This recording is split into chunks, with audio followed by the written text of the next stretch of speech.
नमस्कार, मैं एमके सिंह। दोस्तों, बजट क्या आया है? एक वर्ग ने पूरा हल्ला मचाना शुरू कर दिया है कि बस देश बदल जाएगा, एक बजट क्या आया है, देश बदल जाएगा, अब सब कुछ हो गया, मिडिल क्लास को क्या मिला? और भारत में कुछ ऐसा है कि जब आपको कोई तर्क समझ में ना आए, तो आप मिडिल क्लास पे डाल दीजिए। तो इनकम टैक्स में कुछ राहत दिया है, जो आज से 6 साल पहले दिया जाना था और लगातार दिया जाना था। उस वो राहत अब मिली है, लेकिन पूरी सरकार के जो चरण चुंबन करने वाले हैं, वो ये बता रहे हैं कि साहब क्या गजब का बजट आया है, गरीबों को बड़ी राहत है, इनकम टैक्स में राहत है और तमाम चीजें इनकम टैक्स के नाम पे कही जा रही है कि इनकम टैक्स में रिबेट दे दिया गया है। ये रिबेट जब मोदी आए थे तब से ये होना था, लॉन्ग अवेटेड था, बहुत इंतजार था कि हर साल ये होना चाहिए था क्योंकि इन्फ्लेशन बढ़ता है तो आपकी अगर तनख्वाह मान लीजिए 10%, 5%, 2% भी बढ़ी तो आपको टैक्स देना पड़ता है, आप उस स्लैब में आ जाते हैं। तो ये बढ़ना था। लेकिन कहा जा रहा है कि मध्यम वर्ग को बड़ी राहत। जैसे क्या हो गया मध्यम, अच्छा ये मध्यम वर्ग होता क्या है? ये आपको बहुत गौर से समझना पड़ेगा।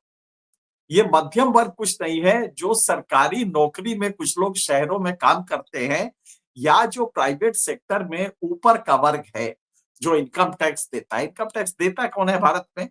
जिसकी आमदनी 60,000, 70,000 से ऊपर है, वही तो इनकम टैक्स देता है। आप ताज्जुब करेंगे, 8.5 crore income tax return file होते हैं इस देश में, जो कि 6.63% है। लेकिन इतना ही ताज्जुब करेंगे कि इसमें 5 करोड़ लोग जीरो टैक्स भरते हैं, उनके पास आमदनी नहीं है जो कि टैक्सेबल। तो अब बचे कितना? भारत में सिर्फ 2.3% पॉपुलेशन का इनकम टैक्स थोड़ा बहुत देता है और बहुत छोटा सा वर्ग है ऊपर का जो ज्यादा देता है। तो अगर आपने टैक्स में 12 लाख कर दिया है, 12,75,000 कर दिया है, तो 12 लाख जिसकी आमदनी 1 लाख की होगी महीना, वही तो राहत में होगा ना। जिसकी 50,000, 60,000, 70,000 से ऊपर होगी, वो खुश होगा कि हमें कुछ रुपए बच जाएंगे। लेकिन क्या भारत में कितने लोग हैं इस तरह के, जिनकी आमदनी 60,000 से ऊपर है, जिनकी आमदनी टैक्सेबल है? 2% तो है ना। 2% अगर खुश होता है, इसको मिडिल क्लास आप मान लेंगे। लेकिन पूरे देश भर में तहलका है कि साहब मिडिल क्लास को बड़ी राहत दी है इनका।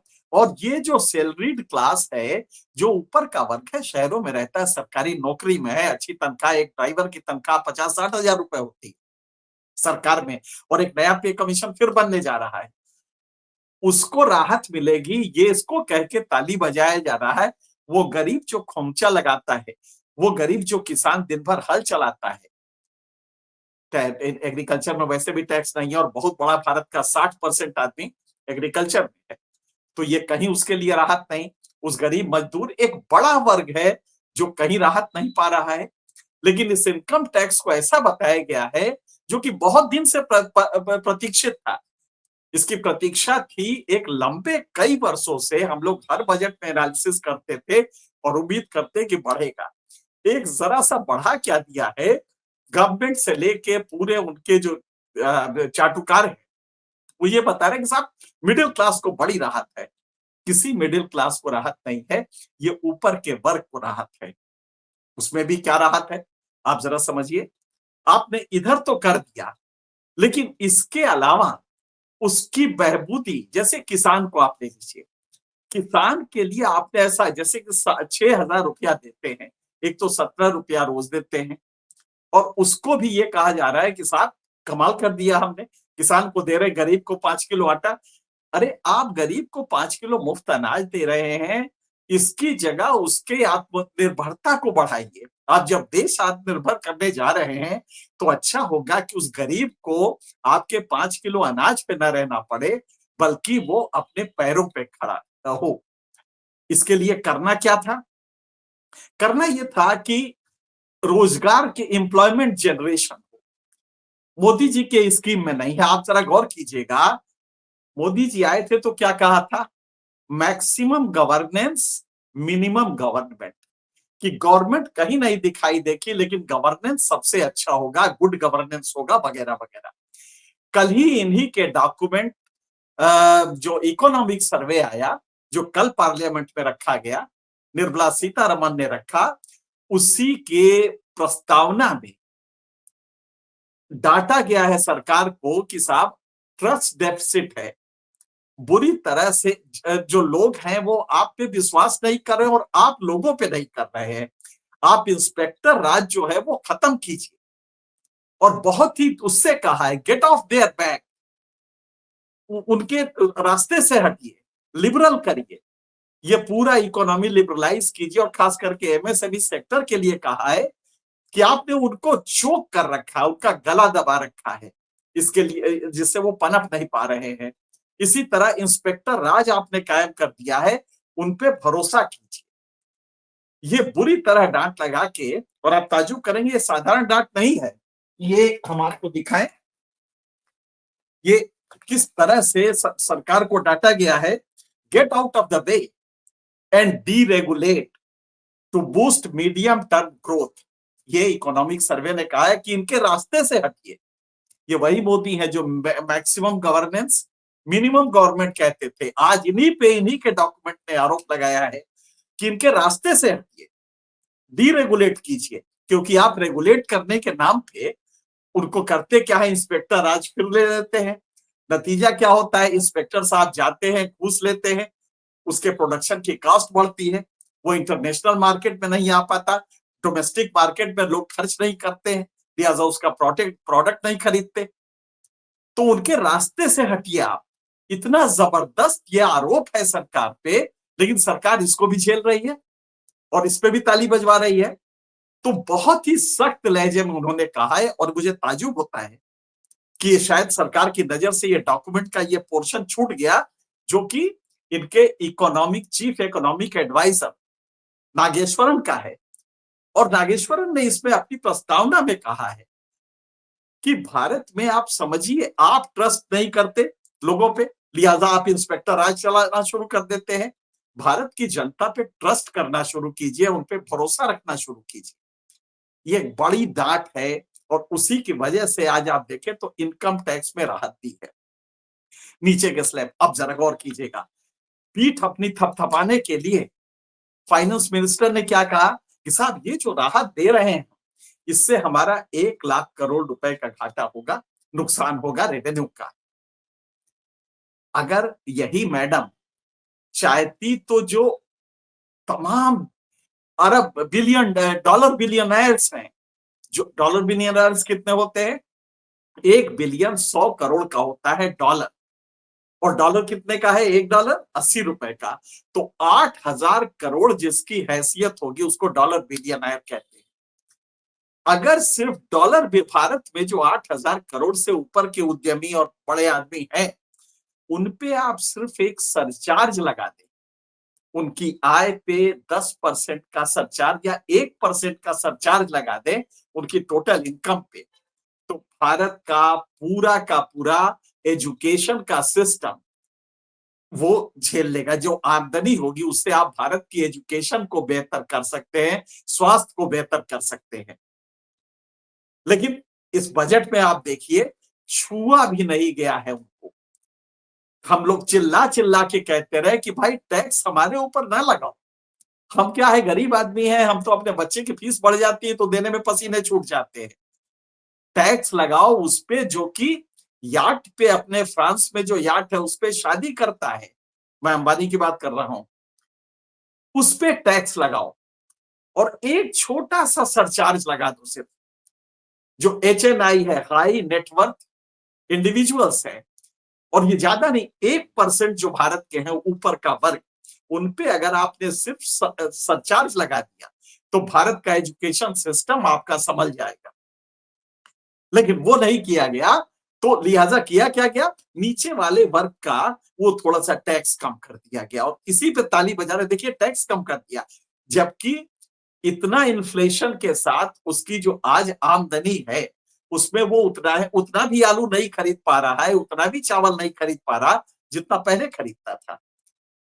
और अब टैक्स पे टैक्स लगाते गए, आज पहली बार कम किया है तो सरकार को लग रहा है कि मैंने कमाल ही कर दिया।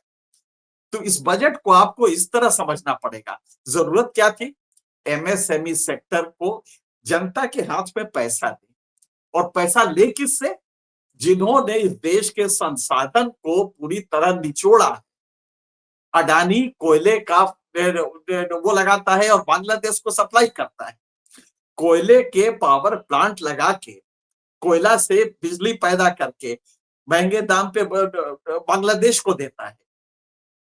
तो संसाधन उसने यहां का यूज किया, उस पे टैक्स लगाइए, और उस पे टैक्स लगा के सीधे से वो जो इस वर्ग का टैक्स है जो भारत के संसाधनों को निचोड़ रहा है, उससे लेके आप गरीबों को दे ताकि उनकी स्थिति बेहतर हो। तो आपने वो नहीं किया, आपने सिर्फ नीचे को थोड़ी सी राहत दी, जो कराह रहा था उस कराहने में थोड़ा सा दर्द कम कर दिया। इसको कहा जा रहा, वो भी किसका किया? 2% लोगों का। 2% से भी कम है वो। 2% तो टैक्स पेयर है, उसमें तो ये और भी कम है। वॉल्यूम इनका बहुत कम है जो टैक्स देते हैं, उसको आपने राहत दी। इसको आप इतना हंगामा कर रहे हैं, और वो भी है कि टैक्स में किया क्या है आपने? पिछले 10 साल का रिकॉर्ड मैंने उठा के देखा, आप ताज्जुब करेंगे कि कॉर्पोरेट टैक्स लगातार गिरता गया है, कम होता गया है, जबकि इनकम टैक्स जो कि इंडिविजुअल देता है, जिसको पर्सनल टैक्स कहते हैं, वो लगातार बढ़ता गया है। जरा सोचिए कैसी पॉलिसी होगी जिसमें इनकम टैक्स बढ़ रहा है, कॉर्पोरेट टैक्स घट रहा है। होना क्या चाहिए था? और कब हो रहा है?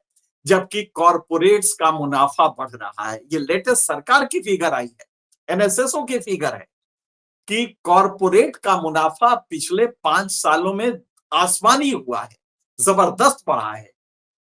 और इन कॉर्पोरेट ने जो सैलरी देते हैं अपने एम्प्लॉयज को, ये सैलरी घटती गई है, लगातार ये घटती गई है। ये इस नीति की खराबी है। सरकार किस तरह पूंजीपति परक है, इसका एक जीता जागता उदाहरण है। मैं 2 उदाहरण दूंगा। पहला कि कॉर्पोरेट, आप देखें कि उसकी आमदनी पिछले 5 सालों में लगातार बढ़ी है। मैं आपको इसका वो ग्राफ भी देना चाहता था, अगर मिलेगा तो मैं आपको दूंगा। कॉर्पोरेट इनकम बढ़ती गई है पिछले 5 वर्षों में, 10 वर्षों में, और जो उनके एम्प्लॉयज की जो तनख्वाह है वो घटती गई है। सरकार आराम से बैठी थी। आप जरा सोचिए, एम्प्लॉयज की आपकी आमदनी हो रही है तो आप एम्प्लॉयज की तनख्वाह घटा देंगे? इन्फ्लेशन से जब आप स्टेट करेंगे तो और नीचे आ गई है। तो एम्प्लॉयज की तनख्वाह घटी है, कॉर्पोरेट की आमदनी बढ़ी है। पहला तो ये हुआ है। दूसरा, एक और आंकड़ा देते हैं। जीडीपी में कहा जाता है कि टैक्स जीडीपी रेशियो, आप ताज्जुब करेंगे कि इनकम टैक्स जीडीपी रेशियो 1.5 गुना बढ़ गया है, लेकिन कॉर्पोरेट जीडीपी, कॉर्पोरेट टैक्स और जीडीपी रेशियो ये लगातार घटा है। तो जीडीपी के मुकाबले लोगों से इनकम टैक्स तो आपने ले लिया, इंडिविजुअल से। अब इसका दूसरा पहलू क्या है? वो जो घूस खाने वाला अफसर है, वो एक एक ऐसा दुकानदार है जिसकी आमदनी बहुत है लेकिन टैक्स वो नहीं देता क्योंकि वो आपकी नजर में नहीं है। एक डॉक्टर जो कि शाम तक 1 लाख रुपया कमाता है लेकिन एक आना भी घूस नहीं देता, आप उसको उस पर कुछ नहीं कर पाते। आप पकड़ते, गर्दन पकड़ते हैं नौकरी वालों की कि सीधा उसकी नौकरी की तो कैश से ट्रांसफर हो रहा है, इलेक्ट्रॉनिक ट्रांसफर है, लिहाजा उसको पकड़ के आप निचोड़ते हैं। तो कहते हैं साहब मैंने उसको राहत दी है ना, इसको आप राहत कह रहे हैं। तो इस बजट को अगर आप समझिए तो एक्सपेक्टेशन क्या था? ये जो जादूगरी कर रहे हैं इसको छोड़ के एमएसएमई सेक्टर के लिए कोई बड़ा आप प्लान बनाते। वो चोक कर रहा है, वो खत्म हो रहा है, और वो यहाँ पे 12 करोड़ इंप्लॉयमेंट देता है। एमएसएमई सेक्टर आपका सबसे बड़ा इंप्लॉयर है, उसके प्रोडक्शन के लिए आपको राहत देनी थी। दूसरा क्या था? आपको लोगों के हाथ में पैसे देने थे ताकि वो खर्च करे। आपको उद्यमियों को बताना था कि इस गरीब की सैलरी बढ़ाओ क्योंकि तुमने प्रॉफिट किया है। वो कहीं नहीं नजर आया। तो जो इकोनॉमिक थ्रस्ट होता है, आप किसान को भिखमंगा बना रहे हैं लेकिन उसके उत्पादकता बढ़ाए, उत्पादन नहीं। उत्पादन तो बेचारा वो मेहनत कर रहा है, उत्पादन बढ़ रहा है, जमीन में खेती कर रहा है, उत्पादन बढ़ रहा है। उत्पादन नहीं, उत्पादकता, मतलब उसकी इनपुट कॉस्ट कम हो, आउटपुट का रेट ज्यादा हो, तभी तो उसको आमदनी होगी। आप किसानों को क्या ये देते हैं, लेकिन नहीं, आप जैसे ही उसकी आमदनी, उसका रेट बढ़ने लगेगा तो एक्सपोर्ट बंद कर देंगे, क्योंकि एक्सपोर्ट, गेहूं अगर एक्सपोर्ट होता है तो किसान की आमदनी बढ़ेगी। आप इमीडिएटली बंद करते हैं, क्योंकि मिडिल क्लास तथा कथित जो है, जो शहरों में नौकरी करता है, जो मीडिया में भी दिखाई देता है, वो कहता है महंगाई बढ़ गई, महंगाई बढ़ गई, तो आप खट से नीचे ले आते हैं, किसान को दबा देते हैं। एक दूसरा उदाहरण लीजिए, आप दाल और तेल एक्सपोर्ट करते हैं, दलहन तिलहन आपके यहाँ भारत के लिए, उसमें आपको आत्मनिर्भर होना था। 6 साल से आप जोर लगा के रह गए, दलहन का उत्पादन नहीं बढ़ा। इस वर्ष तिलहन और दलहन का जो खेती होती है वो कम हो गई है, क्योंकि आप उसके दाम नहीं दे रहे हैं। तो आप क्या करेंगे, जैसे ही तिलहन का बेचारे का दाम बढ़ेगा किसान का, तो आप इंपोर्ट कर देंगे ताकि दाम रुक जाए, क्योंकि तेल के दाम बढ़ेंगे तो मिडिल क्लास, तथा कथित मिडिल क्लास परेशान होगा, मतलब शहरी नौकरी पेशा परेशान होगा। उससे आपको बहुत ऐतराज है, क्योंकि वो आपकी इमेज खराब करता है। किसान बेचारा गरीब आदमी अपना किनारे बैठा है, वो काहे का इमेज आपका खराब करेगा, उसकी तो हैसियत भी नहीं है, लिहाजा आप उससे नहीं डरते। लेकिन सरकारी नौकर, फिर से पे कमीशन आ गया। आपने देखा, एक ड्राइवर भारत सरकार का 60,000 70,000 रुपए तनख्वाह पाता है, 8 घंटे की नौकरी करता है, उसके लिए आपने पे कमीशन बैठा दिया है। मैं किसी एक सरकारी अफसर के ड्राइवर, उसके ड्राइव मंत्री के ड्राइवर के साथ आ रहा था, कहीं खाने पे मैं गया था, एक बार बहुत पहले की बात है। तो मैंने उससे ऐसे ही पूछा कि तुम्हारी तनख्वाह कितनी है। उस समय उसने बताया था कि 60,000 है। आज मुझे लगता है 1 सवा लाख होगी। एक ड्राइवर 1 सवा लाख पाता है, उसके लिए पे कमीशन आप रखते हैं। लेकिन किसान अगर कह रहा है कि एमएसपी की गारंटी दे दीजिए, ताकि हम आपको तेल इंपोर्ट ना करना पड़े, दाल इंपोर्ट ना करना पड़े। आज दाल का हमारे, अगर आप देखें, दाल का प्रोडक्शन हमारी जरूरत का लगभग पूरा इसी किसान ने किया है। फिर भी जब दाम बढ़ता है, थोड़ा सा, मान लीजिए 1 मिलियन, इस समय करीब 25 मिलियन टन दाल होता है, जो हमारे खर्च के लिए काफी है। लेकिन जरा सा भी अगर दाल का दाम बढ़ा, तो आप फौरन इंपोर्ट कर लेंगे ताकि दाम नीचे आ जाए, और मिडिल क्लास, तथा कथित मिडिल क्लास, नाराज ना हो। तो सबसे बड़ी समस्या इस बजट की यह थी कि इन चीजों को देखना था, सरकार ने कहीं कुछ नहीं किया। और दावा ये है कि साहब हमने मिडिल क्लास को तो बिल्कुल खुश कर दिया। ये मिडिल क्लास कौन है? मिडिल क्लास वो है जो शहरों में नौकरी रेगुलर कर रहा है, बढ़िया तनख्वाह मिल रही है, 70-80 हजार, 1 लाख पा रहा है, वो खुश है कि ऐसा हमें कुछ नहीं देना पड़ेगा। और इसी को आप समझ रहे हैं पूरा भारत है। मुझे लगता है कि जनता के साथ इतना बड़ा मजाक इस बजट में जो हुआ है, वो आमतौर पे नहीं होता है। कुछ तो कम से कम डायरेक्शन होता है। ये बजट डायरेक्शनलेस है। इसमें जो एक्सपेक्टेशन था कि कौशल विकास करें, और उन लोगों को गांव के रूरल इकोनॉमी से निकाल के, जो लोड है रूरल इकोनॉमी पे, उससे निकाल के ले आए। अब आपका दावा क्या है? कहा गया कि साहब 70 लाख, 78 लाख रोजगार हर साल मिलेंगे। क्यों झूठ बोलते हो? आज तक रिकॉर्ड है कि 10 लाख रोजगार एक साल में मनमोहन सिंह की सरकार में 2009-10 में मिले थे। आज तक वो नहीं मिला। 1 लाख 1.5 लाख तो रोजगार आपको क्रिएट करते हैं, जबकि 1.5 करोड़ आदमी जॉब मार्केट में नया खड़ा हो जाता है। आपके पास कोई रोजगार का रोड मैप नहीं है, क्योंकि आप जानते हैं कि पूरा जो इंडस्ट्री है वो 4 लोग चला रहे हैं, 4 इंडस्ट्रियल हाउसेज चलाएंगे, हमारा जीडीपी बढ़ जाएगा और इसी से देश तरक्की कर जाएगा। इकोनॉमिक सर्वे ने यही डांट लगाई है कि आपको अगर 2047 में, भारत की आजादी के 100 साल बाद, दावा जो कर रहे हैं कि विकसित भारत बनेगा, खाक नहीं बनेगा, उसके लिए 8% रेगुलर ग्रोथ चाहिए। आपका जो औसत ग्रोथ है वो 4.5% है। इस बार 6.4 जो हुआ है, जो जो कि 6 6.5 होता था, वो 6.4 घट के हो गया है। उम्मीद है कि अगले साल भी घटेगा। तो आप 8% तो छोड़ दीजिए, आप 6.4% नहीं ले पा रहे हैं ग्रोथ। इससे भारत, विकसित भारत तो अगले, मुझे लगता है कि 2300 शुरू होगा, तब तक भी नहीं बन पाएगा। इसलिए ये गलतफहमी आप छोड़ दीजिए। और नीचे के राष्ट्र ऊपर तेजी से आ रहे हैं, आपका उस हद तक विकास नहीं हो पा रहा है। तो बजट में जो करना था, जो अपेक्षित था कि लोगों के हाथ में पैसा आए, और लोगों का मतलब गरीब के हाथ में, जो दाल, तिलहन, साबुन, तेल खरीदता है, याक खरीदने के लिए पैसा ना आए, कॉन्स्पिकुअस कंजम्पशन के लिए ना आए, क्योंकि उससे पैसा उससे उससे रोजगार नहीं बनता। अगर 5 स्टार में आपने 1500 रुपए की चाय पी है, 1 कप, तो उससे रोजगार नहीं बनता है। लेकिन अगर आपने एक चाय के ठेली वाले के दुकान पे चाय पी है, तो उससे कोई रोजगार क्रिएट हो रहा है। तो आप आडंबरनिष्ठ कंजम्पशन ना करें, बल्कि वास्तविक वो अपने बेटे को पढ़ाए, बेटे के लिए किताब खरीदे, बेटे की बीमारी में इलाज कराए, और वो खाने के लिए सामान ले आए, हाई प्रोटीन डाइट लेना शुरू करे, ताकि उसका जो बच्चा stunting, wasting, low weight at birth इनका शिकार है, वो इसका शिकार ना रहे। इसके लिए आपको उसके हाथ में पैसा देना था, वो आपने इस बजट में नहीं दिया है। मुझे लगता है कि आप समझ गए होंगे कि ये बजट कैसा है। फिलहाल इतना ही, किसी और वीडियो में आपसे इस पे और चर्चा करेंगे। तब तक के लिए